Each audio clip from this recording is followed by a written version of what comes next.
Perkenalkan, nama saya Dwi dari Kroya Cilacap. Siapa? Dwi. Duni. Dwi. Oh, Dwi. Dwi. Dwi Kak. Dwi ya. Jadi Dwi. sebelumnya saya ingin bercerita sedikit ya Ustadz. Ustadz, saya pernah menolak beberapa pria baik. Gimana? Menolak beberapa pria baik. Oh, masya Allah. Menolak beberapa pria baik. Oh, beda baik. Dan melewatkan karena merasa kurang pantas. Karena Hingga Kurang pantas. merasa kurang pantas. Minder Ustadz. Sampai akhirnya saya melihat satu persatu dari mereka melafalkan ijab kabur bersama perempuan lain. Ya.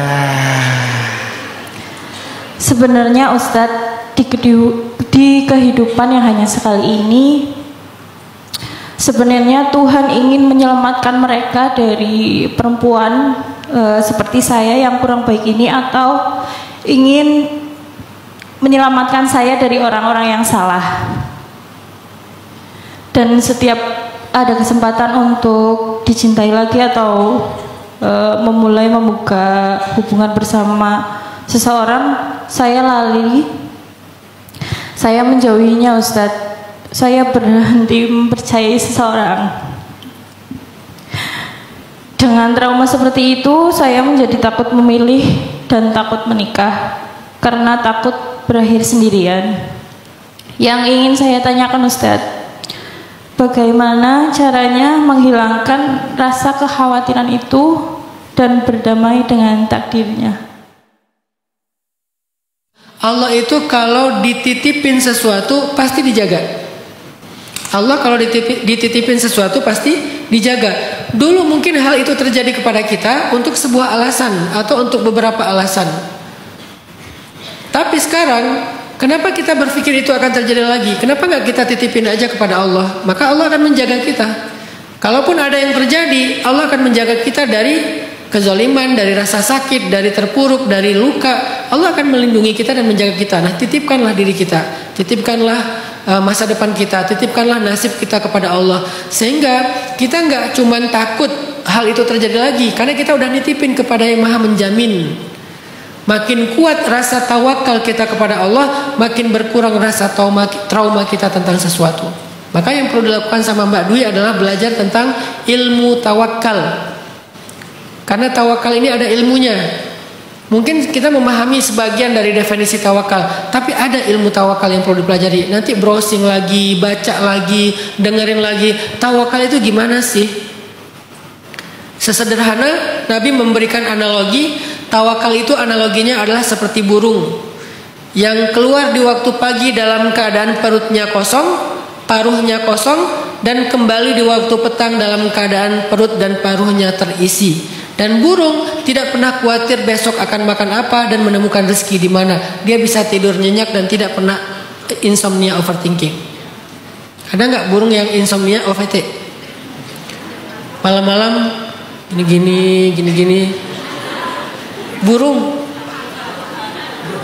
bukan insomnia itu. Emang apa ya istilahnya ya? Jam kerjanya di malam hari. Dia kan emang bagian apa istilahnya tuh?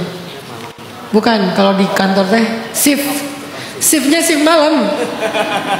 Kalau burung hantu shiftnya shift malam. Siang tidur dia. Kecuali dia malamnya shift, siangnya nggak bisa tidur. Insomnia juga kan? Enggak, siangnya dia tidur, malamnya dia kerja. Kalau burung yang lain, malamnya dia tidur, siangnya dia kerja. Nggak ada yang stres, nggak ada burung yang depresi, nggak ada burung yang pengen loncat dari pohon. Karena loncat dari pohon bisa terbang ya.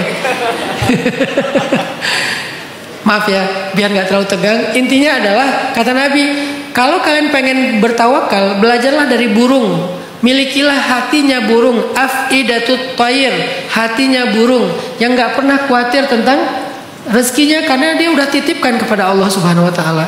Maka belajarlah tawakal dari situ. Nanti pelan-pelan rasa trauma itu akan hilang.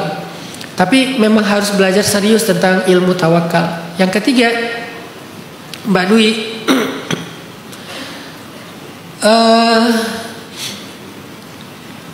Allah tergantung prasangka hambanya kepadanya. Jadi kalau Mbak Dwi mau melangkah dan gak tahu di depan itu ada apa, cara untuk mengharapkan di depan itu bisa ada yang baik-baik, maka berprasangkalah kepada Allah yang baik-baik. Misalnya mau melangkah dalam jenjang pernikahan, kita nggak pernah tahu ada apa nanti di dalam rumah tangga, gitu kan? Berprasangkalah kepada Allah yang baik-baik. Kalau saya udah menikah, insya Allah Allah yang akan memberi saya rezeki, Allah yang akan memberikan kerja untuk suami saya, Allah yang akan menutupi aib-aib dan kekurangan saya, Allah yang akan menghadirkan cinta di antara saya dan pasangan saya, Allah yang akan memberikan saya keturunan yang soleh-solehah, Allah akan mendamaikan rumah tangga saya. Fikirkan yang baik-baik tentang Allah. Kalau kita belum mampu memikirkan yang baik-baik tentang manusia, minimal kepada pemilik manusia, yaitu Allah Subhanahu Wa Taala. Mungkin mulai muncul rasa trust issue di hatinya Mbak Dwi kepada laki-laki, tapi jangan sampai muncul trust issue antara kita dengan Allah. Kalau kita masih ngerasa apakah semua laki-laki sama, walaupun nggak ada semua laki-laki sama ya. Kita sebagai laki-laki nggak setuju ya dengan statement itu ya. Semua laki-laki itu sama secara biologis, oke, tapi secara karakter ya beda pastinya. Tapi oke, kalau kalian punya trust issue tentang seseorang, mungkin ada alasannya karena trauma, karena pernah disakiti, tapi jangan pernah ada trust issue dengan Allah, pemilik orang tersebut. Jadi nikahi seseorang karena Tuhannya. Kalau nggak bisa menikahi dia karena dia, tapi karena Tuhannya. Allah yang menjamin, Allah yang menyuruh menikah, Allah yang akan memberikan rezeki. Kan Allah sendiri yang berjanji di Al-Quran, iyakunu fuqara asa ayyughniyahumullah. Kalau orang yang menikah itu masih fakir, Allah yang akan memberikan kecukupan bagi mereka. Itu janji Allah di Al-Quran. Jadi berbaik sangkalah kepada Allah sebelum kita melangkah. Insya Allah apa yang akan kita dapatkan setelah kita melangkah itu sesuai dengan persangkaan kita.